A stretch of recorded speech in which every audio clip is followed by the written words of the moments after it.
வணக்கம். விசிகாவினரை ஓட ஓட வேட்டையாடிய திமுகவினர். இணையத்தில் வைரலாகும் வீடியோ.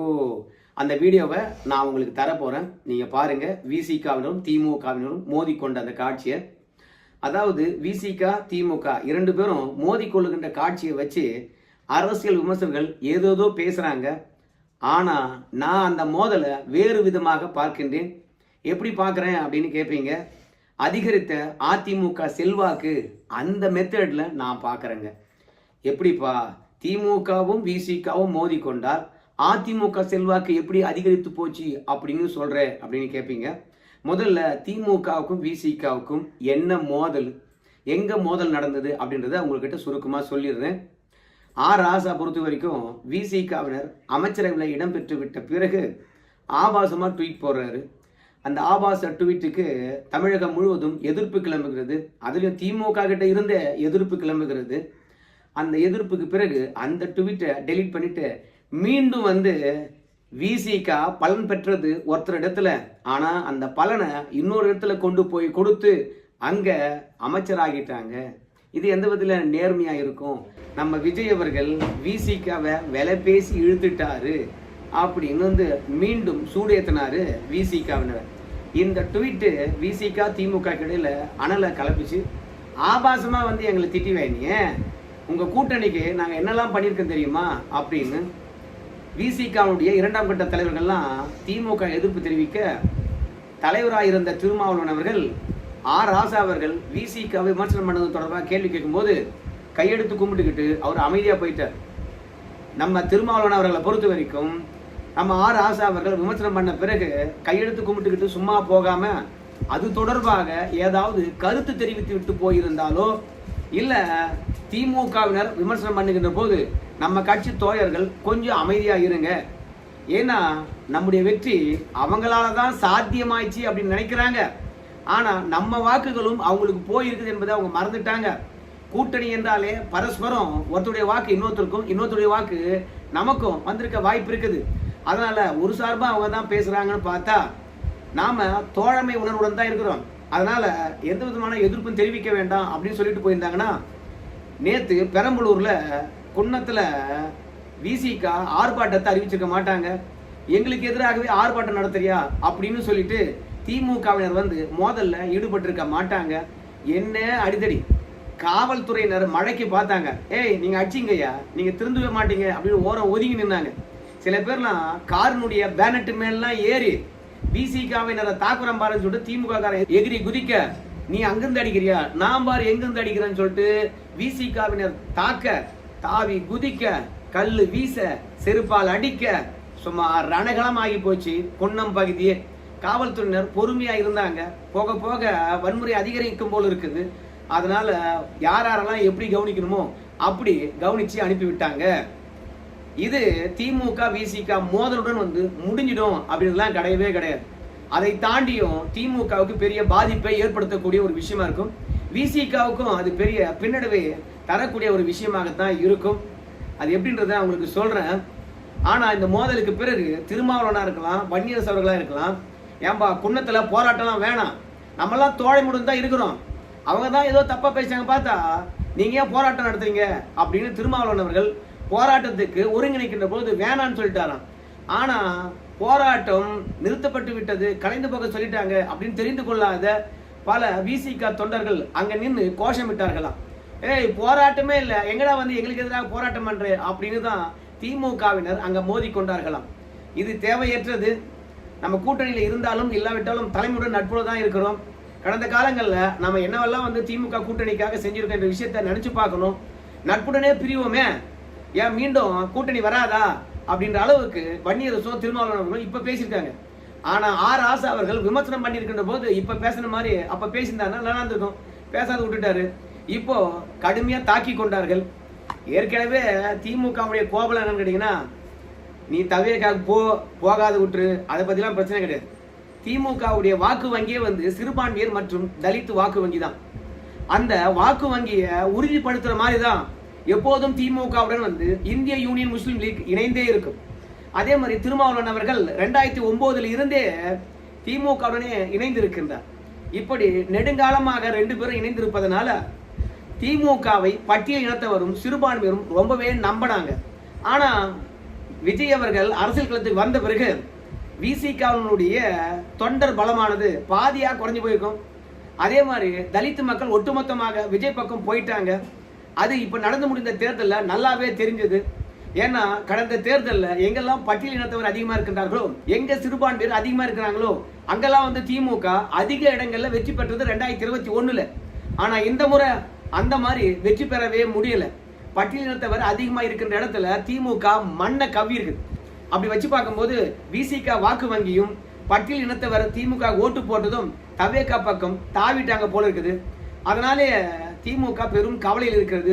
நமக்கு பிரதான வாக்கு வங்கியா இருந்த ரெண்டுமே காலி ஆயிடுச்சு. இனி எப்படி வெற்றி பெறுவோம்னு தெரியலையே. திருமாவளவன் இருந்தா கூட 1-2 தலித் மக்கள் வாக்களிப்பாங்க, அவங்களும் போய் அமைச்சரவைகளை பங்கெடுத்து விட்டார்களே அப்படின்னு வந்து திமுக ஃபீல் பண்ணி தான் எவ்வளவு உதவி பண்ணோம், நன்றி மறந்துட்டு போயிட்டாங்களே என்பதற்காக ராசாவை ஏவி விட்டாங்க. ஆபாச வார்த்தையே பேசி பேசி பழக்கப்பட்ட ராசா விசிகாவினரும் ஆபாசமா பேசிட்டாரு. கொஞ்சம் நெஞ்சம் திமுக தலித்து மக்கள் வாக்களிக்கலாம் என்று இருந்திருப்பாங்க. ராசா அவர்கள் ஆபாசமா பேசினது பிறகு தலித்து மக்கள் திமுகக்கு வாக்கு செலுத்த மாட்டாங்க. இப்ப ரெண்டு பேரும் அடிச்சுக்கிட்டாங்க இல்லையா விசிக திமுக. அந்த வீடியோ இணையத்துல செமையா வைரல் ஆகுதா. இந்த அடிதடிக்கு பிறகு இன்னும் திமுக ஏன்டா ஓட்டு போடணும், நம்ம ஜாலிக்காரனே அடிக்கிறானே அப்படின்னு சொல்லிட்டு இன்னும் கூட திமுகவுக்கு தலித்து மக்கள் வாக்களிப்பது குறைந்து போயிடும். அதனால திமுகவுடைய வாக்கு வங்கி ஒட்டுமொத்தமாக காலியாகுது. அதுலயும் இந்திய யூனியன் முஸ்லீம் லீக்கினுடைய மாநில தலைவர் இருக்கக்கூடிய காதர் மொய்தீன் அவர்கள் ஒரு ஸ்டேட்மெண்ட்டை விட்டார். எங்களை திமுக விமர்சனம் பண்ணக்கூடாது. ஏன் தெரியுமா, இந்த முறை திமுக வெற்றி பெற்றிருக்கக்கூடிய இடங்கள்லாம் கொஞ்சம் அப்படியே பரிசீலித்து பார்க்க சொல்லு. எங்கெல்லாம் இஸ்லாமியர் இருக்காங்களோ அங்க மட்டும்தான் வெற்றி பெற்றிருக்கிறார்கள். கிறிஸ்தவர்கள் ஓட்டு போடல, தலித்துகள் ஓட்டு போடல, இஸ்லாமியர்கள் மட்டும்தான் நம்பிக்கையுடன் வந்து திமுக ஓட்டு போட்டிருக்காங்க. நீங்களே வந்து எங்களை விமர்சனம் பண்றீங்கன்னா அப்புறம் திமுக மீது இஸ்லாமியர்கள் நம்பிக்கை வைக்க மாட்டாங்க. எங்களை பத்தி பேசக்கூடாது, நாங்க பேசணும்னா அப்புறம் நாரி போயிடும் அப்படின்னு காதர் மொய்தீன் அவர்கள் வந்து திமுகவுக்கு கடும் எச்சரிக்கை விடுத்தார். உண்மையாகவே இஸ்லாமியர்கள் வந்து 2026 தேர்தலில் திமுக ஓட்டு போட்டாங்களா அப்படின்னு கேட்டீங்கன்னா ஆமா ஓட்டு போட்டாங்க. கொளத்தூர்ல ஸ்டாலின் தோத்து போறாரு. ஆனா திருவல்லிக்கேணி சேப்பாக்கத்துல உதயநிதி ஸ்டாலின் வந்து பாத்தீங்கன்னா ஜெயிக்கிறாரு. அப்படின்னு என்ன அர்த்தம்? உங்க எல்லாருக்கும் தெரியும், திருவல்லிக்கேணி சேப்பாக்கத்துல அதிகமான இஸ்லாமியர் இருக்காங்க. அதே மாதிரி காவிரி டெல்டா பகுதியில நாகப்பட்டினம் இங்கெல்லாம் இஸ்லாமியர்கள் அதிகம். அங்க மட்டும்தான் திமுக வெற்றி பெற்றிருக்கு, வேற எந்த இடத்துலயும் வெற்றி பெறவே இல்லை. அதனால இஸ்லாமியர்கள் தான் இந்த முறை காப்பாத்திருக்காங்க. ஆனா இன்னைக்கு இந்திய யூனியன் முஸ்லீம் லீக் வந்து நேரடியா தவேகாவுடன் கூட்டணி வச்சு அமைச்சர்களும் இடம்பெற்றதுனால இப்ப திமுக வாக்கு வங்கி மொத்தமாக காலி. ஆனால் அதிமுக பொறுத்த வரைக்கும் அன்றைக்கு இருந்த வாக்கு வங்கி அப்படியே தான் இன்னைக்கும் இருக்கு. அதிமுக வாக்கு வங்கியை பொறுத்த வரைக்கும் ஜெயலலிதா அவர்கள் இறந்த பிறகு சிறுபான்மையர் வாக்கானது, தலித் வாக்கானது குறைஞ்சு போச்சு. அதெல்லாம் வந்து திமுக தான் இடம்பெயர்ந்திருந்தது. ஆனா இப்போ தலித்துகள் இடத்துல திமுகவுடைய அணுகுமுறை சரியில்லாத காரணத்தினால திமுகவுடைய பிரதான வாக்கு வங்கி ஏற்கனவே விஜய்க்கு ஷிஃப்ட் ஆயிட்டு இருக்க இந்த தருணத்துல இந்த மோதல் காரணமாக பெருவாரியான திமுக வாக்கு வங்கி குறைவதற்கான வாய்ப்பு இருக்குது. திமுக மீது இஸ்லாமியர்களும் பட்டியலினத்தில் இருக்கிறவங்களும் நிச்சயமா வாக்களிக்க மாட்டாங்க. அந்த விதத்துல அதிமுக செல்வாக்கு அதிகரித்திருக்க வாய்ப்பு இருக்கிறது. அதிமுக ஓட்டு போட்டாலும் போடுவதை கண்டு இனிமே விசிக வேண்டாம் என்று முடிவெடுக்கக்கூடிய தலித்துகள் திமுக எவன் ஓட்டு போடுவான்? ராமதாஸை திட்டினா இல்ல ராமதாசுடைய தொண்டர்களை திமுக தாக்கனா எந்த வன்னியம் ஓட்டு போடுவான்? சோ சாதி பற்று இருக்குமா இல்லையா? அதே மாதிரிதான் இப்ப விசிகாவினர் என்ற போர்வில திருமாவளவன் ஆதரவாளர்கள் கட்சிக்காரங்க என்று இருந்தாலும் தலித்துகள் தானே அவங்களும். அவங்க திமுக காரன் இப்ப அடிக்கிறான்னா இத்தனை ஆண்டு காலம் அந்த கூட்டணிக்கு எவ்வளவு பெரிய வாக்கு வங்கியா இருந்தாங்க. கம்யூனிஸ்டுகளுக்கு வாக்கு வங்கி கிடையாது, காங்கிரஸுக்கு வாக்கு வங்கி கிடையாது. வாக்கு வங்கி உள்ள ஒரே கட்சி எதுன்னு கேட்டீங்கன்னா விசிக தான் திமுக கூட்டணியில. இப்படி விசிகாவுடைய ஒட்டுமொத்த தலித் வாக்குகளையும் வாங்கி வெற்றி பெற்றுக் கொண்டு சுகமா ஆட்சி கட்டில இருந்த பிறகு வெளிவந்த உடனே அவங்களை ஆபாசமா திட்டுவாங்களா? அந்த ஆபாசத்துக்கு எதிராக போராட்டம் நடத்துகின்ற பொழுது அவங்களை தாக்குவாங்களா? எளிய மக்களை கொலவெறியுடன் தாக்கின இந்த திமுகவுக்கு எதிராக தலித்து மக்கள் கிளர்ந்தெழுந்திருக்கின்றார்கள். ஆனால் தான் சொன்னேன், திமுக தன்னுடைய செல்வாக்கு இழந்து வருது. ஏற்கனவே இழந்து போயிடுச்சு. அந்த செல்வாக்கு இழந்தது இந்த விசிக திமுக மோதல் மூலமாக உறுதியாயிருக்கிறது. ஸோ அதிமுகவில் ஒரு பிளவு இருக்கிறது. சட்டமன்ற உறுப்பினர்கள் வந்து தவேகா பக்கம் தாவறாங்க. 25 பேர் போர்ப்படி ஓய்த்தலிருந்து அதிமுக ஒரு சலசலப்பு இருக்குது அப்படின்னு சொல்லலாம். ஆனா அந்த 25 பேர் தான் வந்து அதிமுகக்குள்ள சலசலப்பு ஏற்படுத்தி கொண்டிருக்கிறார்கள். ஆனால் அந்த 25 பேரை தாண்டி அதிமுகக்குள்ள ஏதாவது ஒரு பிளவு இருக்குதா? அந்த 25 பேருடன் வந்து அதிமுக இருக்கிறவங்க யாராவது போயிருக்காங்களா? தொண்டர்கள், நிர்வாகிகள் யாராவது போயிருக்காங்களா? போனவங்க கூட நேற்று எடப்பாடி பழனிசாமிக்கு ஆதரவு தெரிவித்து திரும்பி வந்துட்டாங்க. நத்தம் விஸ்வநாதன், தங்கமணி எல்லாரும் இங்க வந்துட்டாங்கப்பா. அதனால அந்த 25 பேர்ல ஏற்கனவே 5 பேர் எடப்பாடி பழனிசாமிக்கு ஆதரவு தெரிவித்து வந்துட்டாங்க. 4 பேர் வந்து பாத்தீங்கன்னா எங்க போயிட்டாங்க? தவேகாவுக்கு தாவிட்டாங்க. ஆனா வேலுமணி குரூப்பை பொறுத்த வரைக்கும் தங்களுடைய எம்எல்ஏக்களை காப்பாற்ற முடியாம திண்டாடி கொண்டிருக்கின்றார்கள்.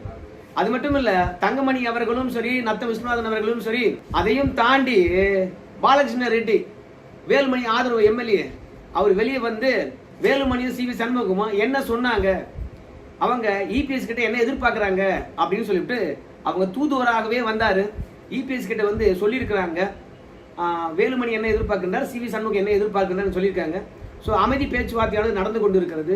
அதனால அதிமுகக்குள்ள பிளவெல்லாம் கிடையாது. 25 பேரால சலசலப்பு ஏற்பட்டது. ஆனால் அந்த 25 பேரால ஒற்றுமை இருக்க முடியல. எஸ்பி வேலுமணியும் சி வி சண்முகமும் நேரடியாக மோதிக்கினாங்க. உன்னால நான் கெட்ட, என்னால நீ கெட்ட அப்படின்னு சொல்லிட்டு இப்போ எல்லாரும் ஒன்று சேர்ந்து ஒன்று அதிமுக பக்கம் திரும்புறாங்க, அப்படி இல்லைன்னா தவேக போறாங்க. ஆனா எந்த இடத்திலும் சரி அதிமுக வாக்கு வங்கி பாதிப்படையில, நிர்வாகிகள் அந்த பக்கம் போல. அதனால தேர்தல் முடிந்த பிறகும் அதிமுக வாக்கு வங்கி அப்படியே தான் இருந்தது.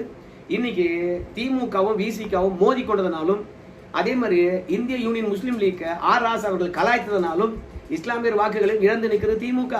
பட்டியல் இனத்தவருடைய வாக்கு இழந்து நிற்கிறது. அப்படி பார்க்கும்போது திமுகவை விட அதிமுக பலம் கூடுதலாக இருக்கிறது. அது மட்டும் இல்ல, தலித் மக்களை பொறுத்த வரைக்கும் இனி திமுக பக்கம் திரும்பி பார்ப்பார்களா என்றால் திரும்பி பார்க்க வாய்ப்பில்லை. அதிமுக போட்டாலும் போடலாம் கண்டி திமுக போடக்கூடாது என்ற முடிவை தான் கண்டிப்பா எடுத்திருப்பாங்க. இந்த மாதிரியான பாசிட்டிவான விஷயங்களை நாம கொஞ்சம் ஆராய்ந்து பார்க்கின்ற போது அதிமுக செல்வாக்கு அப்படியே இருக்குது, இல்லைன்னா அதிமுக செல்வாக்கு அதிகரித்திருக்குது என்று அடித்து சொல்லலாங்க. என்ன பண்ணும், எடப்பாடி பழனிசாமி தமிழகத்தில் நடக்கக்கூடிய அரசியல் மாற்றங்களை கொஞ்சம் கூர்ந்து கவனிச்சார்னா நம்ம கட்சி பெருசா பின்னடைவுலாம் சந்திக்கடா சாமி. நாம களத்துக்கு தான் போக வேணும். நம்ம களத்துக்கு போனா நம்ம ஆளுங்க சுறுசுறுப்பாயிடுவாங்க. பிறகு தவேகாவா அல்லது அதிமுகவா என்ற இருதுருவ அரசியல் மட்டும்தான் இருக்கும். ஏன்னா இப்ப தவேகா வந்து திமுகவை எதிர்க்கல, முழுக்க முழுக்க அதிமுகவை தான் எதிரியா நினைச்சு அந்த கட்சி உடைக்கிறது, அதுல இருக்கக்கூடிய ஆட்களை இழுப்பது, எம்எல்ஏக்களை விலைக்கு பேசுறது அப்படின்னு சொல்லிட்டு அதிமுகவை தான் பெரிய எதிரியாக கருதுகின்றார்கள். அதனால களத்துக்கு வந்தா இருதுருவ அரசியல் என்கின்ற போது தவேகா திமுக இல்லாம தவேகா அதிமுகவாக மாறுவதற்கான வாய்ப்பு இருக்கிறது. திமுக பொறுத்த வரைக்கும் தன்னுடைய வாக்கு வங்கியை இழந்து பெரிய குழப்பத்தில் இருக்கிறது. பல ஆய்வாளர்களை வச்சு அப்படி அலசி கொண்டு இருக்கின்றார்கள். அது மட்டும் இல்ல, இன்னொரு தகவலை சொல்லி இந்த வீடியோ நான் முடிச்சிடுறேன். விசிகாவிலிருந்து பல 2ஆம் கட்ட அப்புறம் மாநில பொறுப்பாளர்கள்லாம் வந்து திமுகவில் போய் சேர போறாங்க. அதற்கான ரகசிய பேச்சுவார்த்தை நடந்துகிட்டு இருக்குது. அதுவும் விசிகாவினரை சூடுபடுத்தியிருக்கிறது. ஸோ இன்னும் 1 மாத காலத்துல விசிகாவே காலி பண்ற பாருன்னு சொல்ற அளவுக்கு பனையூர் பாபு மூலமாக விசிகாவில் இருக்கக்கூடிய முக்கிய தலைவர்களை திமுக தன் பக்கம் இழுக்கிறது. அப்பதான் கொஞ்சம் பட்டியலினத்தவர் திமுக பக்கம் வந்து ஓட்டு போடுவாங்க. அதே மாதிரி விசிகா தொண்டர்களும் இந்த தலைவர்களை ஒட்டி திமுகவுக்கு வருவாங்க. அவங்க வந்து பட்டியலினத்தவர் மத்தியில திமுக செல்வாக்க பெருக்குவாங்கன்றதுனால விசிகாவில் வந்து முக்கிய புள்ளிகளை திமுக தூக்குதான். இந்த மாதிரி பல சித்து வேலைகளை திமுக செய்யறதுனால விசிகாவினர் கடுப்பா இருந்தாங்க. அதனால திமுக எதிராக போராட்டம் நடத்துறாங்க. ஆனா திமுக விசிகா மோதல், அந்த மோதலுக்கு பிறகு லாபம் யாருக்குன்னு கேட்டீங்கன்னு வச்சுங்களேன், அதிமுகவுக்கு. நஷ்டம் யாருக்குன்னு கேட்டீங்கன்னா விசிகா மற்றும் திமுக தான். 2 பேரும் மோதிக்கிட்டாங்க. ஒற்றுமை இல்லாம ஒரு விஷயம் தெரிஞ்சு போச்சு. இனி அடுத்தடுத்து வருகின்ற தேர்தலில் விசிகா திமுக கூட்டணி உருவாகாது என்பதை தெளிவா சொல்லலாம். ஸோ இதையெல்லாம் திமுகவுக்கு பெரிய பின்னடைவுகளாக நான் பார்க்கிறேன். இந்த வீடியோ தொடர்பாக நீங்க சொல்லுங்க உங்க கருத்தை. அதிமுக செல்வாக்கு அதிகரித்து இருக்குமா, இல்ல அதிமுக செல்வாக்கு அப்படியே இருக்குமா, இல்ல திமுக செல்வாக்கு குறைந்திருக்குமா? நன்றிங்க.